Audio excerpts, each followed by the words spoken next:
বালুরঘাটে শুরু হতে চলেছে ৩০০ বছরের প্রাচীন ঐতিহ্যবাহী শ্রী শ্রী চঞ্চলা কালী মাতার পুজো।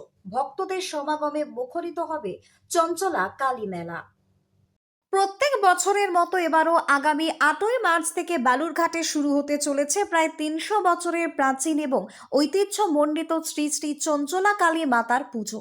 কথিত আছে বালুরঘাটের মাকিনগরের মগিরাজা প্রায় ৩০০ বছর আগে এই পুজোর সূচনা করেছিলেন। তবে রাজার মৃত্যুর পর কিছু সময়ের জন্য পুজো বন্ধ হয়ে যায়। পরে এক ধার্মিক ব্রাহ্মণ পুরোহিত মায়ের দর্শন লাভ করে পুজো পুনরায় শুরু করবার নির্দেশ পান। তিনি জমিদার সুধীর চৌধুরীর কাছে বিষয়টি জানালে তার উদ্যোগে আবারও পুজো শুরু হয়।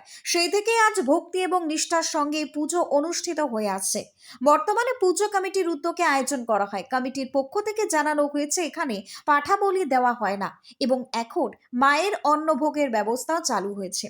প্রতি অমাবস্যায় ভক্তদের জন্য অন্নভোগের আয়োজন করা হয়। পুজোকে ঘিরে এলাকায় বসে চঞ্চলা কালী মেলা, যেখানে কয়েকদিন ধরে ভক্তদের ব্যাপক ভিড় লক্ষ্য করা যায়।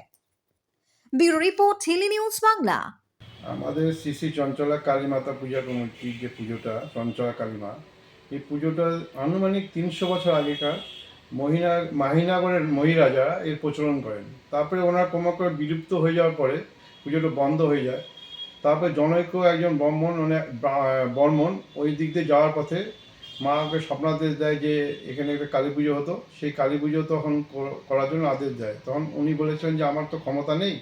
তখন মা বলছে এখানকার জমিদার যে স্বর্গীয় সুধীরচন্দ্র চৌধুরী, ওনার কাছে যা, উনি সব পূজা করবে, তোকে কোনো কিছু করতে হবে না, ওনার তত্ত্বাবধানে সব পুজো হবে।